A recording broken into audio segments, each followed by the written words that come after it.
note the first problem I have is my half-hour talk seems to have 15 minutes now.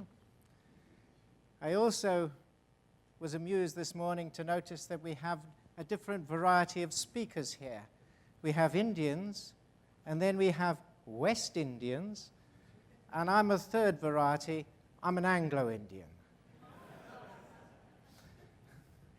So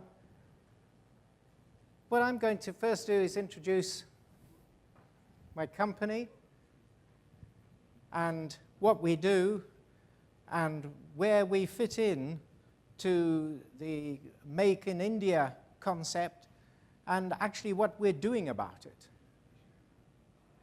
So I'll move along as fast as I can. The company was founded in Liverpool in 1975. So we're a very long-surviving software company, tool vendor. We have been subjected to almost every certification trauma that it's possible. We make software tools, and yet those tools have been certified to DO178B Level A, which is for safety-critical software. A tool cannot kill anybody, but nevertheless, you can't argue when you're being assessed. Similarly, in the automotive world, we have to be certified to IEC 61508 and IEC oh, good grief, these numbers, 26262. And again, we've been assessed at the most critical level due wholly, of course, to the incompetence of the assessors. Shouldn't happen, but there you go. If we look at the embedded tools market, now I've got a problem. I can't see these slides any better than you can. So the problem we've got is there's a huge growth in these embedded products. The number of products going out into the public now is vast. Previously, the products were going into very specific things like aeroplanes, and they're relatively low numbers. And then it came cars, where you're much higher numbers. Today, it's going into all sorts of things like mobile phones. The number of apps is stunning. So the market's got a real problem. And I have a real problem too, because of my age. My eyes aren't so good, and I can't see that one, I can't see that one, and I can't see that one. So I just have to struggle on. So I'll try to be brave. Now, alongside all this, what's happening is regulatory trends, and this is really the subject of my talk.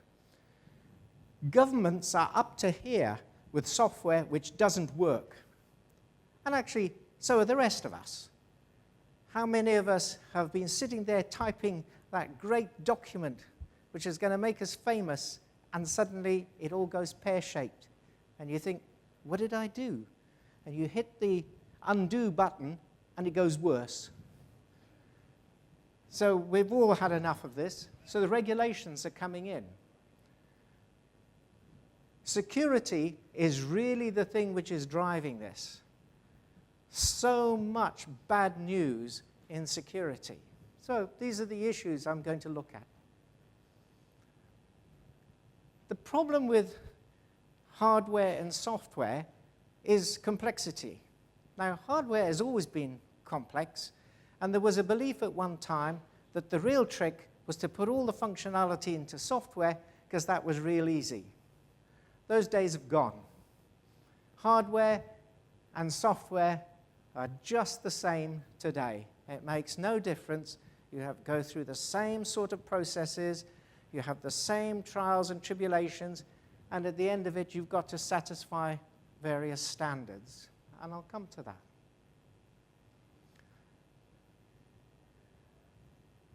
Safety and security. Now, we know what safety is. We've been doing that for a long time. The very first safety systems I came across were in the nuclear industry in the 1970s. And the nuclear industry always used to do an enormously careful job on their computer systems.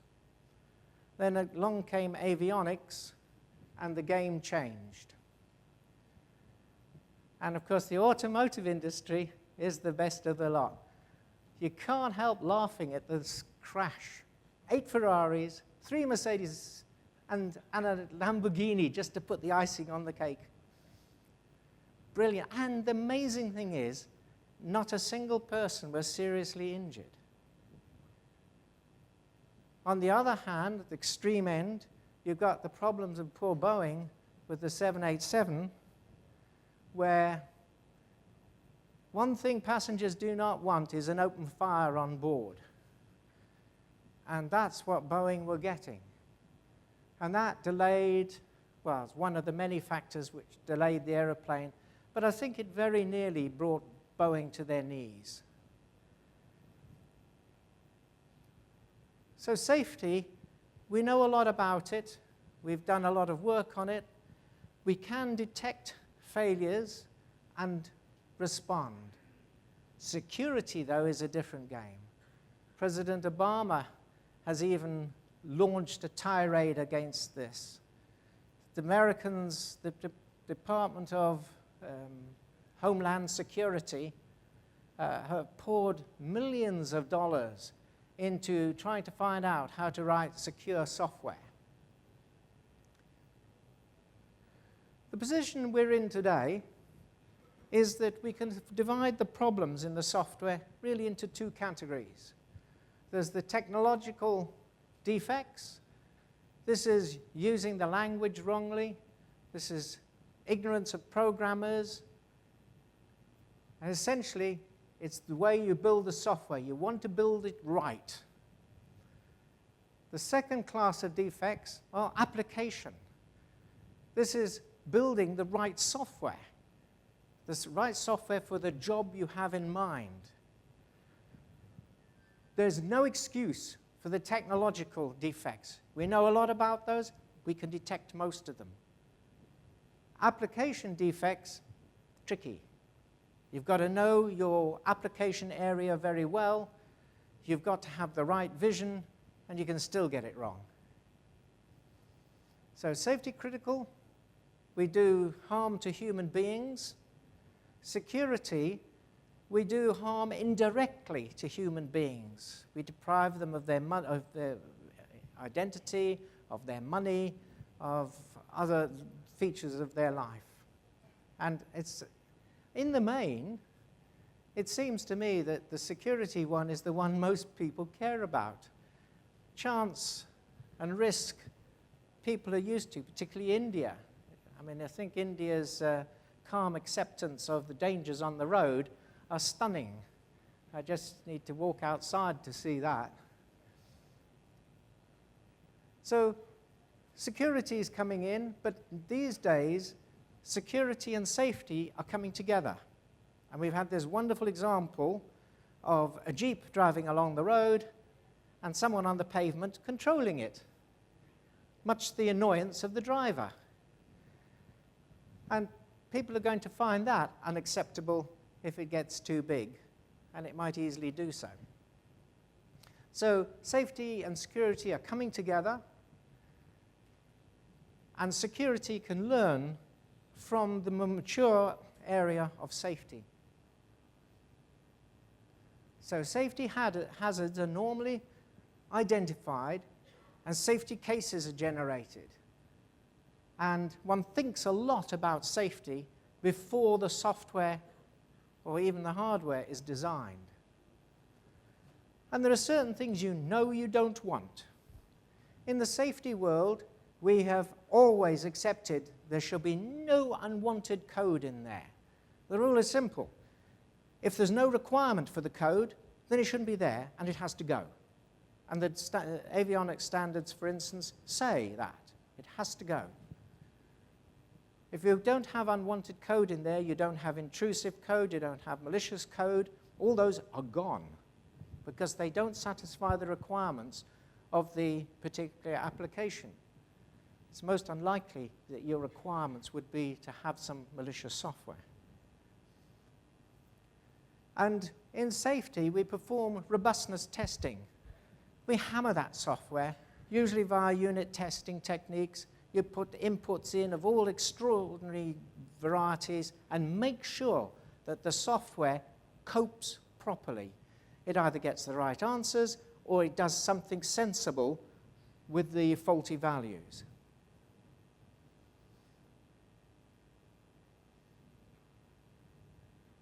In safety, you can do the same thing. People don't, but you can. So you can set up, identify the safety hazards, construct safety cases, think about things, construct your requirements. But curiously enough, one of the things you don't want is unwanted code. And we've known how to get rid of that for over 30 years. And the other thing that they do is perform robustness testing. What do they do with robustness testing? Well, they try to put inputs into the software to get it to do strange and wonderful things. Well, that's exactly the same as robustness testing. It's two different words for essentially the same thing.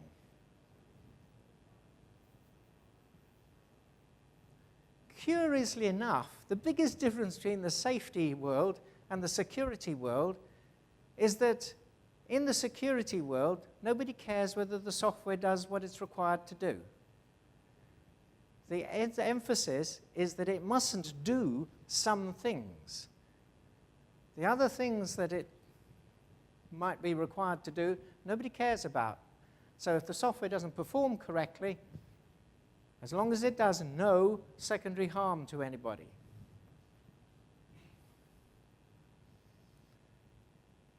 So, my conclusion is there's really very little difference between these two security areas from the point of view of the technical faults in the software.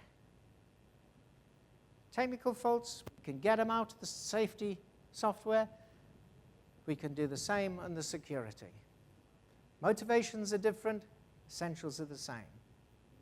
Now, having got through all that, there's a small hurdle, a political hurdle. It's certification. Now, this is going to be important to India, or at least that's my thesis. If you're going to go into global markets, you've got to be aware of certification. Most of the developed countries have set up standards, internal standards, which products sold in those countries must satisfy.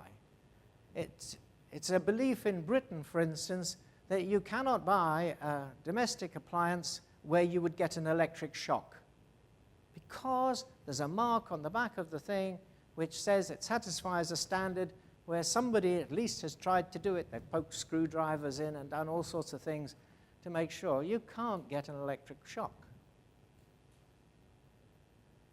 So the trouble with certification is there's many levels to it. The finished product, the design, the implementation. There's a huge variety of regulatory standards. Today, this is a small sample of the ones which software needs to satisfy for international markets. The fundamental one here is IEC 61508. It has 4 safety integrity levels, 1 to 4. 4 is the highest level. That's safety critical. And it specifies the steps that you must take to show that your software is good enough for a product of that type. For the automotive, you've got ISO 26262. Curiously enough, until recently, that applied only to basically cars. It doesn't apply to motorbikes, and it doesn't apply to lorries or buses, except that the